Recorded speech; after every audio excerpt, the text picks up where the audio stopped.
Students, अस्सलामु अलैकुम। Second year biology के लेक्चर में आपको वेलकम करते हैं। डियर स्टूडेंट्स, इससे प्रीवियस लेक्चर में हम लोगों ने चैप्टर नंबर 17 की एक्सरसाइज को कंप्लीट किया था। आज डियर स्टूडेंट हम एक न्यू चैप्टर स्टार्ट करने जा रहे हैं और उस चैप्टर का नंबर हमारी बुक की तरतीब के मुताबिक बनता है चैप्टर नंबर 18 और इसका टाइटल है रिप्रोडक्शन। डियर स्टूडेंट, रिप्रोडक्शन एक लिविंग ऑर्गेनिज़म्स का कैरेक्टरिस्टिक है। जैसे बहुत सारे कैरेक्टरिस्टिक्स हैं, वो अगर किसी एंटिटी में मौजूद हों तो हम उसको living entity, living organism consider करते हैं। लाइक लिविंग ऑर्गेनिज़म सेल के बने होते हैं। लिविंग ऑर्गेनिज़म अपने सराउंडिंग में चेंजेस को डिटेक्ट करके रिस्पॉन्ड कर सकते हैं। लिविंग ऑर्गेनिज़म्स की बॉडी में केमिकल रिएक्शंस होते हैं जिन्हें मेटाबॉलिज्म कहा जा सकता है। They can acquire and use energy, वो एनर्जी को हासिल करते हैं, यूज़ करते हैं। They can grow in size, they have inherited programme in the form of DNA और जीन्स। इसी तरह हर लिविंग ऑर्गेनिज़म में एक प्रॉपर्टी ज़रूर होती है और वो होती है रिप्रोडक्शन। सिर्फ लिविंग चीज़ें रिप्रोड्यूस करती हैं, नॉन लिविंग चीज़ें रिप्रोड्यूस नहीं कर सकती। अब रिप्रोडक्शन होती क्या है? रिप्रोडक्शन का मतलब है ability to produce new organisms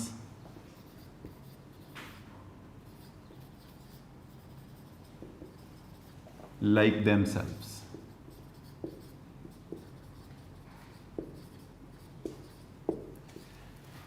living organism का एक कैरेक्टरिस्टिक है जिसको रिप्रोडक्शन कहा जाता है और रिप्रोडक्शन को हम डिफ़ाइन कैसे करते हैं? Ability to produce new organisms like themselves, अपने जैसे नए ऑर्गेनिज़म प्रोड्यूस करने की एबिलिटी को रिप्रोडक्शन कहते हैं। जैसे अब अगर हम इसकी कोई एग्जांपल लेते हैं तो फ्रॉग जब रिप्रोड्यूस करेगा तो वो फ्रॉग ही पैदा करेगा।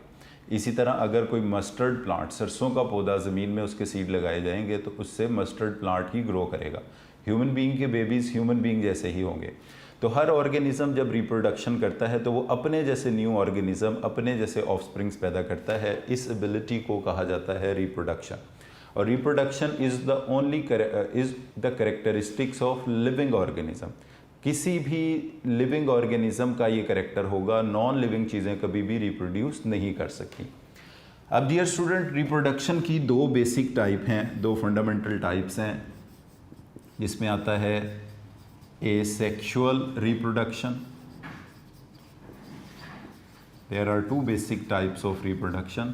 Number one is asexual reproduction and second type of reproduction is sexual reproduction.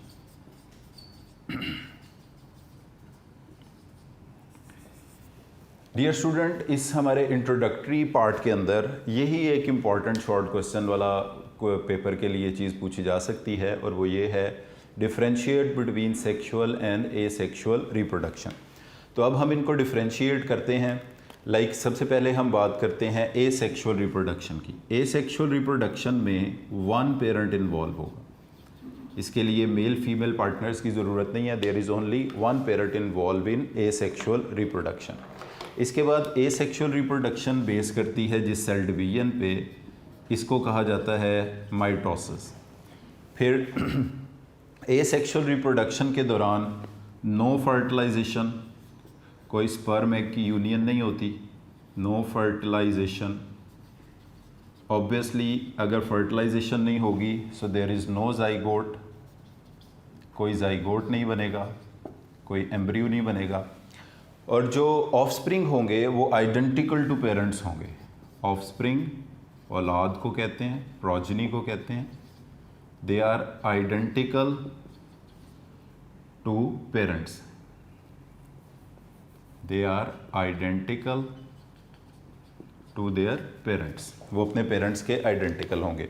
तो डियर स्टूडेंट, ये कुछ कैरेक्टरिस्टिक्स हैं एसेक्सुअल रिप्रोडक्शन के, कि एसेक्सुअल रिप्रोडक्शन में वन पेरेंट इन्वॉल्व होता है। फिर इसके बाद इसमें माइटोसिस का प्रोसेस इन्वॉल्व होता है। हमें पता है कि माइटोसिस ऐसी सेल डिवीजन को बोलते हैं जिसमें जितने number of chromosome parent cell में पाए जाते हैं उतने ही number of chromosome daughter cell में होते हैं। और डॉटर सेल जेनेटिकली, जीन्स के एतबार से, डीएनए के एतबार से एग्जैक्ट कॉपी होते हैं अपने पेरेंट सेल की, यानी कोई जेनेटिक वेरिएशंस पैदा नहीं होती, कोई रीशफलिंग ऑफ जीन्स नहीं होती, रीशफलिंग ऑफ डीएनए नहीं होता। इसलिए जो ऑफस्प्रिंग पैदा होंगे वो जेनेटिकली बिल्कुल आइडेंटिकल टू देयर पेरेंट्स होंगे, और इसमें कोई फर्टिलाइजेशन, कोई स्पर्म एग की यूनियन नहीं होगी, कोई जाइगोट, कोई एम्ब्रियो नहीं बनेगा, और ऑफस्प्रिंग जो प्रोड्यूस होंगे वो आइडेंटिकल टू देयर पेरेंट्स होंगे। मगर इसमें जो ऑफस्प्रिंग पैदा होंगे उनका रिप्रोडक्शन रेट ज़्यादा होगा, यानी कम वक्त के अंदर ज़्यादा ऑर्गेनिज्म, ज़्यादा ऑफस्प्रिंग पैदा किए जा सकते हैं। मगर क्योंकि तमाम ऑर्गेनिज्म जेनेटिकली आइडेंटिकल होंगे, इसलिए उनके अंदर न्यू चेंज्ड एनवायरनमेंट में सर्वाइव करने की एबिलिटी रिलेटिवली कम होगी। अब अगर हम बात कर लेते हैं इसके कंपैरिजन में सेक्सुअल रिप्रोडक्शन की, तो सेक्सुअल रिप्रोडक्शन में 2 पेरेंट्स इन्वॉल्व होंगे, मेल फीमेल दोनों इसमें पार्टिसिपेट करेंगे। अब एक पेरेंट से ये रिप्रोडक्शन नहीं हो सकती। इसमें मियोसिस का प्रोसेस इन्वॉल्व होगा। मियोसिस का मतलब ये होता है ऐसी सेल डिवीजन जिससे बनने वाले डॉटर सेल्स में क्रोमोसोम्स की तादाद आधी हो जाए, और ऑब्वियसली मियोसिस के ज़रिए बनते हैं स्पर्म, स्पर्मेटोजेनेसिस जिसे बोलते हैं, एग ओवोजेनेसिस जिसे बोलते हैं। स्पर्म और एग जब बनेंगे तो उनमें क्रोमोसोम हाफ हो जाएंगे, फिर वो प्रोसेस जिसके नतीजे में ये स्पर्म और एग आपस में मिलते हैं, इस प्रोसेस को कहेंगे फर्टिलाइजेशन। फर्टिलाइजेशन के नतीजे में जो डिप्लॉइड सेल प्रोड्यूस होगा इसको कहा जाएगा जाइगोट, और ये जाइगोट के अंदर आधे क्रोमोसोम मदर से आएंगे एग के थ्रू, आधे क्रोमोसोम फादर से आएंगे स्पर्म के थ्रू, और जो ऑफस्प्रिंग्स पैदा होंगे उनके अंदर वेरिएशंस भी पाई जाएंगी, वो जेनेटिकली अपने पेरेंट्स से मुख्तलिफ होंगे। फिर अब अगर हम इसकी एग्जांपल लें तो जितने बड़े ऑर्गेनिज्म हैं, बड़े एनिमल्स हैं, बड़े प्लांट्स हैं, वो सारे के सारे सेक्सुअल रिप्रोडक्शन करते हैं। एसेक्सुअल रिप्रोडक्शन में आप बैक्टीरिया, एमीबा, पैरामीशियम और कुछ स्मॉल एनिमल्स जो कि बडिंग के ज़रिए रिप्रोड्यूस कर सकते हैं, ये इसकी एग्जांपल में, और कुछ प्लांट जैसे वेजिटेटिव प्रोपेगेशन करते हैं। तो डियर स्टूडेंट, ये 2 बेसिक टाइप्स हैं रिप्रोडक्शन की, एसेक्सुअल रिप्रोडक्शन और सेक्सुअल रिप्रोडक्शन। अभी हम इस चैप्टर को थोड़ा सा आगे कंटिन्यू करेंगे तो एक टेबल की फॉर्म में ये डिफरेंसेस वहाँ पर दिए हुए हैं, आप वहाँ से इनको लिख लें तो वो ज़्यादा बेटर है, और क्योंकि वो टैबुलेट फॉर्म में है, पढ़ने और समझने आसान है। फर्स्ट पेज पर डियर स्टूडेंट जो पूरे चैप्टर का है उसमें इंट्रोडक्शन ही दिया गया है रिप्रोडक्शन का, और उसकी 2 बेसिक टाइप को थोड़ा थोड़ा डिस्कस किया गया है। इस हवाले से एक MCQ डेवलप होता है कि जो रिप्रोडक्शन का फिनोमेना है, it is essential for the survival of, reproduction is essential for the survival of. अब इसमें ये मैं इसको ब्लैंक छोड़ देता हूँ, क्या आंसर होना चाहिए इसमें? Reproduction is essential for the survival of. तो अब इसमें अगर हम इंडिविजुअल या ऑर्गेनिज्म की बात करें तो ये जवाब नहीं हो सकता।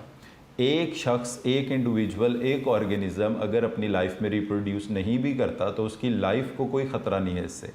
तो इंडिविजुअल के सर्वाइवल के लिए रिप्रोडक्शन ज़रूरी नहीं है, मगर अगर एक स्पीशीज़ के मेंबर वो रिप्रोड्यूस नहीं करते तो फिर क्या होगा? आहिस्ता आहिस्ता अगली जनरेशन में उस स्पीशीज़ की तादाद कम हो जाएगी, और यही प्रोसेस अगर कंटिन्यू रहेगा तो कभी ना कभी वो स्पीशीज़ दुनिया से हमेशा के लिए ख़त्म हो जाएगी, एक्सटिंक्ट हो जाएगी।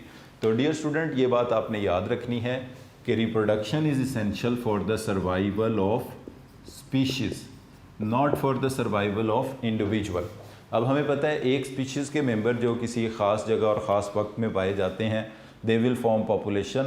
Members of same species located at same place at same time will make a population.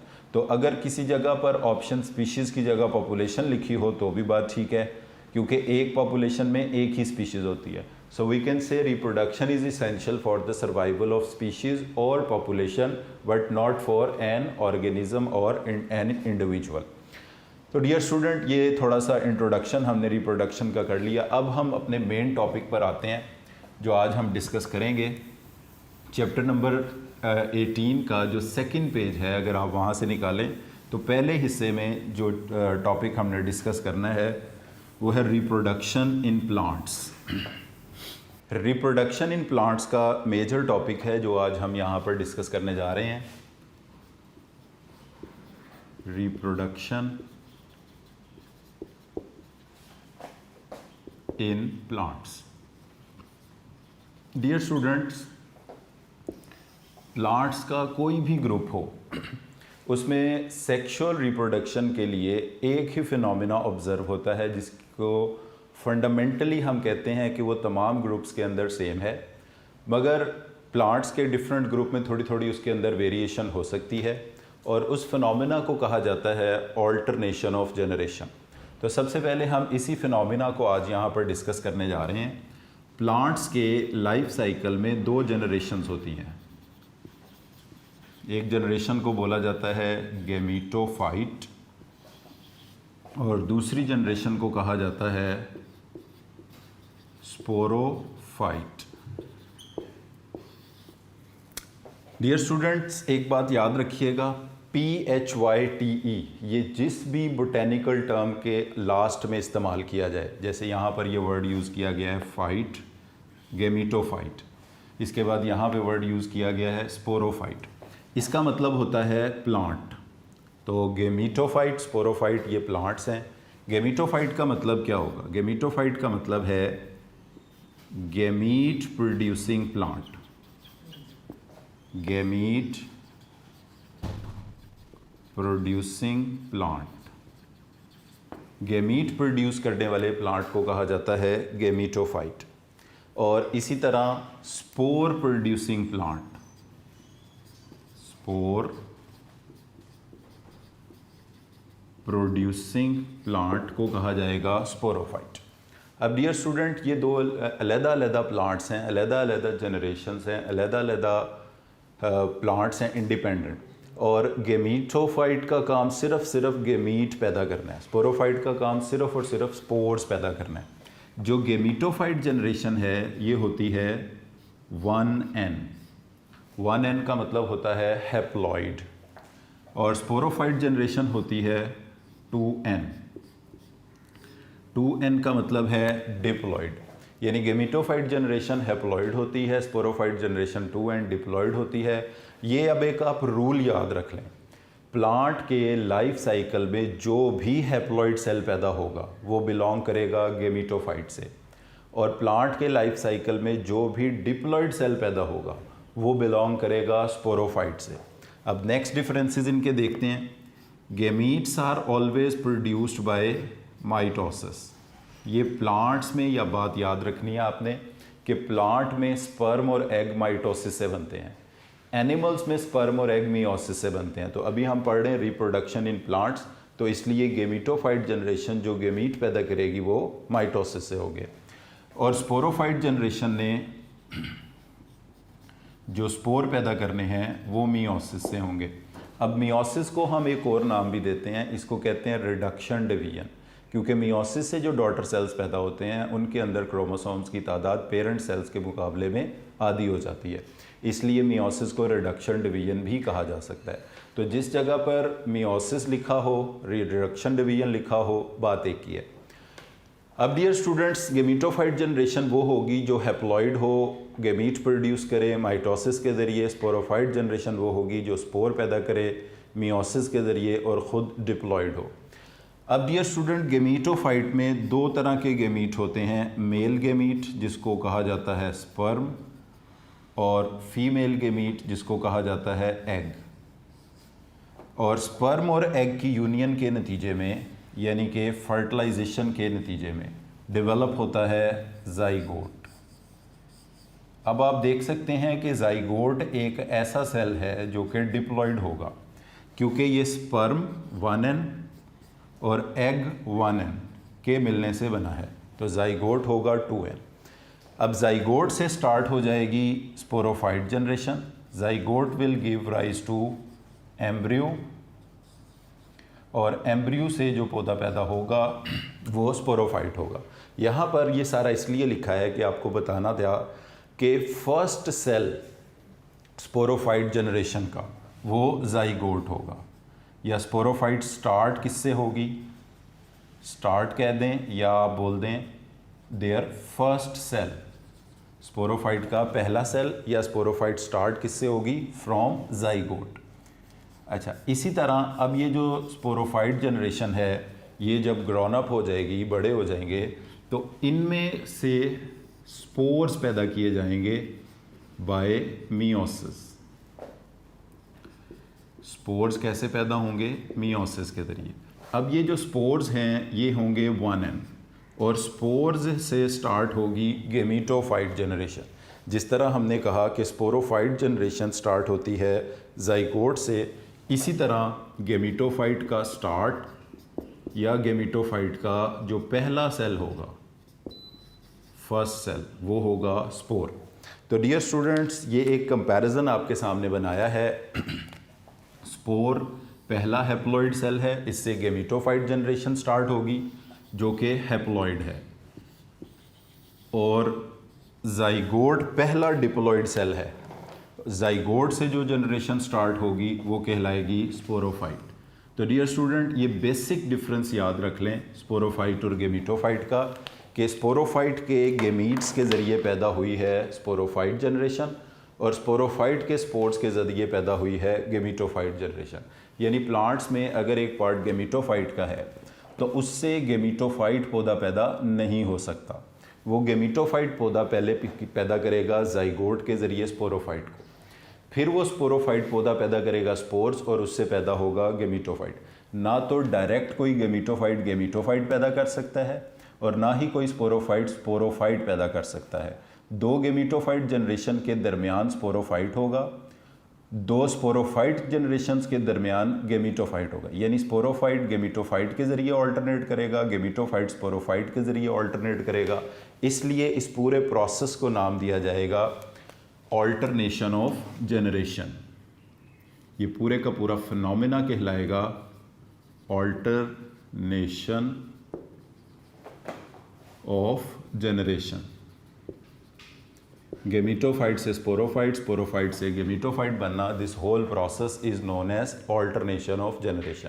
अब इस ऑल्टरनेशन ऑफ जनरेशन को एक और नाम भी आप दे सकते हैं, वो आप इसको कह सकते हैं diplohaplontic life cycle. Diplohaplontic life cycle से मुराद यहाँ पर क्या चीज़ होगी कि एक डिप्लॉइड जनरेशन है और दूसरी हैप्लॉइड जनरेशन है। स्पोरोफाइट डिप्लॉइड है, गेमीटोफाइट हैप्लॉइड है। हैप्लॉइड जनरेशन से डिप्लॉइड पैदा होती है और डिप्लॉइड से हैप्लॉइड पैदा होती है। इसलिए इस पूरे प्रोसेस को कहा जा सकता है diplohaplontic life cycle. Diplo for 2n that is diploid sporophyte, haplo for haploid that is 1n gametophyte. तो ऑल्टरनेशन ऑफ जनरेशन कह दें, डिप्लोहेप्लॉन्टिक लाइफ साइकिल कह दें, एक ही बात है कि गेमीटोफाइट से स्पोरोफाइट और स्पोरोफाइट से गेमीटोफाइट बनना। अब इस ऑल्टरनेशन ऑफ जनरेशन की दो टाइप्स हैं, वो हैं इनके स्ट्रक्चर की बेस के ऊपर। वो सिर्फ एक वर्ड ही इसमें आपने याद रखना है, isomorphic alternation of generation and heteromorphic alternation of generation. तो डियर स्टूडेंट्स, अब ये सारी चीज़ें टर्म्स जो है ना यहाँ पे शॉर्ट क्वेश्चंस में पूछी जाती हैं, तो आपने अब इनको अच्छी तरह मेमोराइज़ कर लेना है कि सबसे पहले तो ये है कि what is alternation of generation, what is diplohaplontic life cycle, और साथ ही what is the difference between gametophyte and sporophyte. तो इससे ही स्टार्ट करते हैं। Gametophyte generation is always 1n, sporophyte generation is always 2n। 1n mean haploid, 2n mean diploid. Gametophyte generation is a gamete producing plant, sporophyte generation is a spore producing plant. Gametophyte generation will produce gametes by mitosis and the sporophyte generation will produce spores by meiosis. Gametophyte के gamete यही होंगे sperm और egg, जो कि haploid होते हैं, mitosis से बनते हैं। और आपको बताया कि प्लांट्स में गेमीट माइटोसिस से बनते हैं, सारे के सारे एनिमल्स में उलट होगा, गेमीट मियोसिस से बनेंगे। स्पर्म एग की यूनियन होगी, फर्टिलाइजेशन होगी, जाइगोट बनेगा। अब जाइगोट 2n है, इसका मतलब है जाइगोट बिलोंग करता है स्पोरोफाइट से। आपको कहा था कि हर हैप्लॉइड सेल का ताल्लुक गेमीटोफाइट से और हर डिप्लॉइड सेल का ताल्लुक स्पोरोफाइट से। जाइगोट बनेगा, जाइगोट से एम्ब्रियो बनेगा। इसका मतलब ये हुआ कि जो पहला डिप्लॉयड सेल है वो स्टार्ट करने का बाइस बनेगा, फर्स्ट सेल बनेगा स्पोरोफाइट जनरेशन का। तो स्पोरोफाइट जनरेशन स्टार्ट किससे होती है, या इसका फर्स्ट सेल कौन सा होता है, जाइगोट। उसके बाद ये स्पोरोफाइट जनरेशन मियोसिस के ज़रिए जब स्पोर्स बनाएगी तो स्पोर्स आर ऑलवेज हैप्लॉइड। हाँ, एक बात यहाँ भी याद रख लें, स्पोर्स आर ऑलवेज हैप्लॉइड, कभी कोई स्पोर डिप्लॉइड नहीं होता। मगर अगर स्पोर मियोसिस से बना हो तो ये सेक्सुअल होता है, जैसे यहाँ बना है, और अगर स्पोर माइटोसिस से बना हो तो एसेक्सुअल होता है। कुछ फंगस वगैरह के ग्रुप्स में स्पोर्स बनते हैं मगर वो माइटोसिस से बनते हैं। तो यहाँ बहरहाल ये मियोसिस से बना है। अब देखें, पहला हैप्लॉइड सेल जो पैदा हुआ वो स्पोर है। इसका मतलब है गेमिटोफाइट जनरेशन स्टार्ट किससे हुई, या गेमिटोफाइट जनरेशन का पहला सेल कौन सा होगा, spore. It will give rise to gametophyte. तो इसमें आपने देखा कि गेमिटोफाइट से स्पोरोफाइट, स्पोरोफाइट से गेमिटोफाइट बनना, ये प्रोसेस अब ये नेक्स्ट टर्म आ गई, इसको बोलते हैं alternation of generation. Because one diploid generation that is sporophyte alternate with one haploid generation that is gametophyte, इसलिए आप ऑल्टरनेशन ऑफ जनरेशन को ही क्या कह सकते हैं, डिप्लोहेप्लॉन्टिक लाइफ साइकिल। अब इन दो टर्म्स का मतलब क्या है, आइसो का मीनिंग होता है सेम, हेट्रो का मीनिंग होता है डिफरेंट, और मॉर्फ कहते हैं स्ट्रक्चर को। अगर देखने में स्ट्रक्चर के एतबार से स्पोरोफाइट और गेमिटोफाइट जनरेशन एक जैसे हों तो फिर हम इसको कहेंगे आइसोमॉर्फिक ऑल्टरनेशन ऑफ जनरेशन। ऐसा कुछ फंगस, कुछ एल्गी के ग्रुप्स में होता है, मगर जो प्लांट्स के जितने भी बड़े ग्रुप्स हैं उनमें ये नहीं पाया जाता।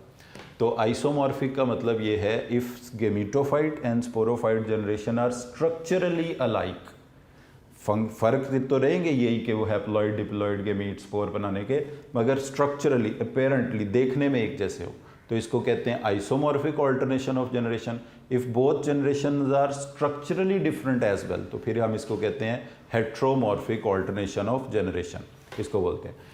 अब डियर स्टूडेंट्स, यहाँ पर ये ऑल्टरनेशन ऑफ जनरेशन का कॉन्सेप्ट डिस्कस करने के बाद एक बॉक्स यहाँ पे येलो बॉक्स दिया गया है और उसमें बताया गया है कि ज़मीन पर जो सबसे successful group of the plant है वो हैं सीड प्रोड्यूसिंग प्लांट्स का, जिनको कहा जाता है स्पर्मेटोफाइट्स। तो इसके बारे में एक ये शॉर्ट क्वेश्चन भी पूछा जाता है, हम शॉर्ट क्वेश्चन की शक्ल में ही इसका आंसर करते हैं। Why seed producing plants are most successful group of the plants in land habitat? मैं क्वेश्चन भी लिख देता हूँ यहाँ। Why seed producing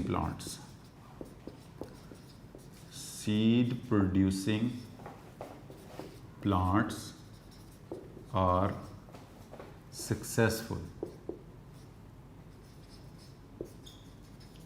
group of plants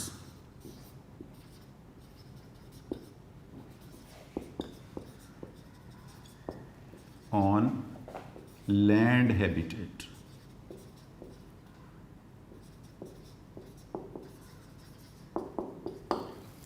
तो अब इसमें सबसे पहली बात तो ये है कि ये जो सीड प्रोड्यूसिंग प्लांट्स हैं इनको कहते क्या हैं। इन सीड प्रोड्यूसिंग प्लांट्स को कहते हैं स्पर्मेटोफाइट्स। देखिए, अभी आपको पहले बताया कि फाइट्स का मतलब होता है प्लांट, और यहाँ पे स्पर्मा का मतलब है सीड। तो स्पर्मेटोफाइट का मतलब क्या होगा, सीड प्रोड्यूसिंग प्लांट्स।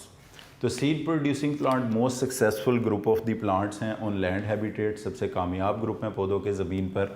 इनमें दो ग्रुप्स शामिल हैं, जिम्नोस्पर्म,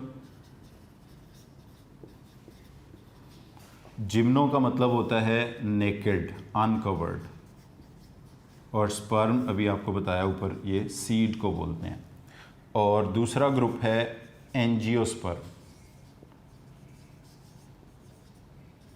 एंजियो का मतलब होता है एनक्लोज्ड, और स्पर्म का मतलब वही है सीड। तो gymnosperm naked seeded plant, angiosperm enclose seeded plant. Mostly ये देखा गया है कि जिम्नोस्पर्म रिप्रोडक्शन के लिए कोन्स पैदा करते हैं, इसलिए इनको कहा जाता है कॉनिफर्स, और एंजियोस्पर्म रिप्रोडक्शन के लिए फ्लावर्स पैदा करते हैं, इसलिए इनको कहा जाता है फ्लावरिंग प्लांट्स। तो बेसिकली जितने दुनिया में फ्लावरिंग प्लांट्स हैं वो सारे के सारे एंजियोस्पर्म हैं, और जितने जितने कॉनिफर्स हैं, कोन्स लगाने वाले पौधे हैं, वो सारे के सारे जिम्नोस्पर्म हैं। अब यहाँ पर क्वेश्चन ये है कि जो सीड के अंदर सीड कैसे बनता है, उसमें ये होता है कि पोलन ग्रेन हवा के ज़रिए कुछ पौधों में पानी के ज़रिए और एनिमल्स के ज़रिए ये पहुंच जाते हैं फीमेल पार्ट्स तक। फिर इन पोलन ग्रेन से एक स्ट्रक्चर पैदा होता है जिसको हम बोलते हैं pollen tube. Pollen tube will transfer sperm to egg. अब ये एग किस में मौजूद होता है? एग मौजूद होता है ओव्यूल में। अभी हम इसकी डिटेल भी आगे देखते हैं। तो बेसिकली यहाँ पर क्या होता है, जो स्पर्मेटोफाइट सीड प्रोड्यूसिंग प्लांट्स होते हैं, इनमें पोलन ग्रेन पोलन ट्यूब के ज़रिए स्पर्म को ट्रांसफ़र करता है एग तक, और जब स्पर्म एग तक ट्रांसफ़र होता है, ये प्रोसेस कहलाता है फर्टिलाइजेशन, और फर्टिलाइजेशन के नतीजे में ये ओव्यूल बन जाता है सीड। बेसिकली सीड की डेफिनेशन ही यही होती है, fertilised ovule is known as seed, इसे हम बोलते हैं। अब डियर स्टूडेंट्स, यहाँ पर अगर आप देखें, स्पर्म को एग तक किसने पहुँचाया है? पोलन ट्यूब ने पहुँचाया है। फर्टिलाइजेशन के लिए स्पर्म का एग तक पहुँचना पोलन ट्यूब के ज़रिए हुआ है, ये पानी के ज़रिए नहीं हुआ। तो सीड प्रोड्यूसिंग प्लांट इसलिए पहाड़ों पे, खुश्की पे, मैदानी इलाकों में हर जगह ग्रो कर जाते हैं, बिकॉज इनके स्पर्म को एग तक पहुंचने के लिए पानी की ज़रूरत नहीं होती। इनके स्पर्म को एग तक पहुंचाना किसका फंक्शन होता है? पोलन ट्यूब का फंक्शन होता है। इसलिए ये पानी से दूर पहाड़ी इलाकों में हर जगह ये ग्रो कर सकते हैं। तो अब इस क्वेश्चन का आंसर कि why seed producing plant are most successful group of plant on land habitat, because they evolve pollen tube. इनमें पोलन ग्रेन से पोलन ट्यूब बनती है, which transfer male gamete that is sperm to the female gamete that is egg for fertilization। तो हम ये कह सकते हैं कि इनकी फर्टिलाइजेशन वाटर इंडिपेंडेंट है, इनको फर्टिलाइजेशन के लिए पानी की ज़रूरत नहीं है, इसलिए ये लैंड पे कहीं पर भी रिप्रोड्यूस करके नए पौधे पैदा कर सकते हैं। तो आप अपनी बुक में भी इस बात को देख सकते हैं, येलो बॉक्स में ये बात लिखी हुई है कि evolution of pollen tube is an important step in land adaptation by the spermatophytes। Spermatophyte आपको बताया सीड प्रोड्यूसिंग प्लांट को बोलते हैं। Pollen tube act as a vehicle for male gamete, यानी ये मेल गेमीट को ट्रांसफ़र करता है for their safe transport to the female gamete in ovule in hostile land condition. ये लैंड की कंडीशंस में अदरवाइज कोई भी तरीका ऐसा नहीं है कि स्पर्म एग तक पहुँच पाता। Evolution of pollen tube is parallel to the evolution of seed habit, यानी पोलन ट्यूब होती ही उन पौधों में है जिनमें सीड पैदा होते हैं स्पर्मेटोफाइट में। तो स्पर्मेटोफाइट इसलिए कामयाब ग्रुप है पौधों का ज़मीन के ऊपर, बिकॉज इनमें पोलन ट्यूब पाई जाती है, और इनकी पोलन ट्यूब जो है वो इनमें सीड प्रोड्यूस करवाने का बाइस बनती है। यही साथ टेक्स्ट में भी लिखा हुआ है। अब डियर स्टूडेंट, नेक्स्ट इसमें हमारे पास जो चीज़ पढ़ने वाली है वो इसमें 3 स्केच डिस्कस किए गए हैं, और वो 3 स्केच यहाँ पर हैं। एक इसमें से डिस्कस किया गया है ब्रायोफाइट्स का, और इसके बाद दूसरा डिस्कस किया गया है जिम्नोस्पर्म कॉनिफर्स का, और तीसरा इसमें डिस्कस किया गया है फ्लावरिंग प्लांट्स का। जो जिम्नोस्पर्म और फ्लावरिंग प्लांट्स का लाइफ साइकिल है वो तो मोर और लेस सेम ही है, क्योंकि दोनों स्पर्मेटोफाइट सीड प्रोड्यूसिंग प्लांट हैं, मगर सिर्फ फ़र्क इतना आएगा कि जिम्नोस्पर्म में कोन्स होंगी और फ्लावरिंग प्लांट्स में फ्लावर आएंगे। मगर जो ब्रायोफाइट का लाइफ साइकिल है वो डेफिनेटली डिफरेंट होगा। तो पहले हम इसको ब्रायोफाइट के लाइफ साइकिल को एक दफ़ा देख लेते हैं।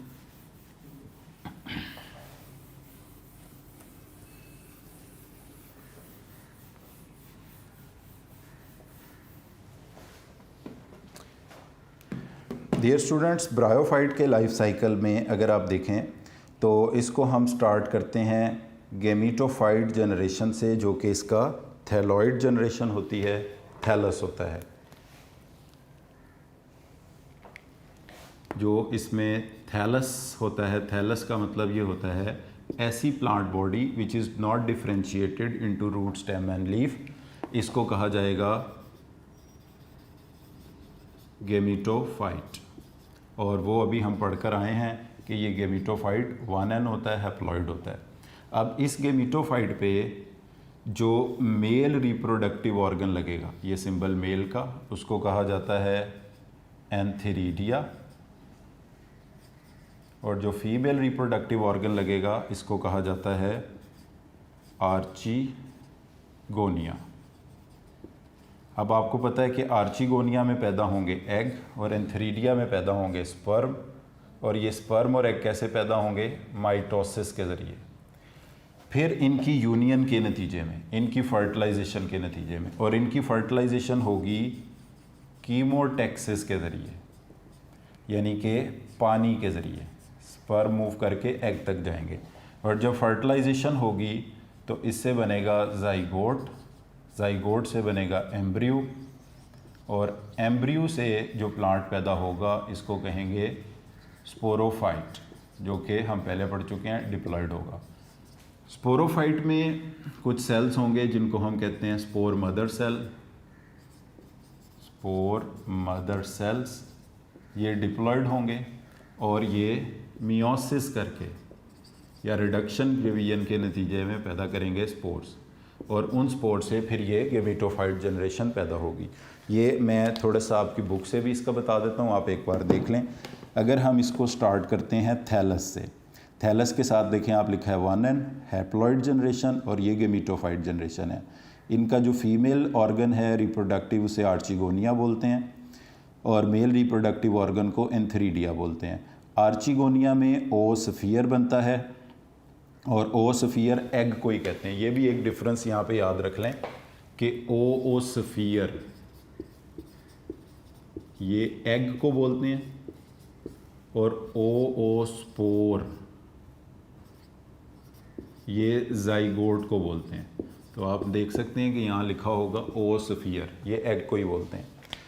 तो एग प्रोड्यूस हुआ इनसाइड एंथेरिडिया, नॉन मोटाइल है, आर्चिगोनिया सॉरी नॉन मोटाइल है, और मोटाइल एंथीरोजॉइड, एंथीरोजॉइड स्पर्म को कहते हैं। ये लिखा है यहाँ swims in surface of moisture यानी water, oosphere attract the male gamete by chemosecretion. तो ये जो स्पर्म की एग तक मूवमेंट है ये कीमोटेक्सिस है।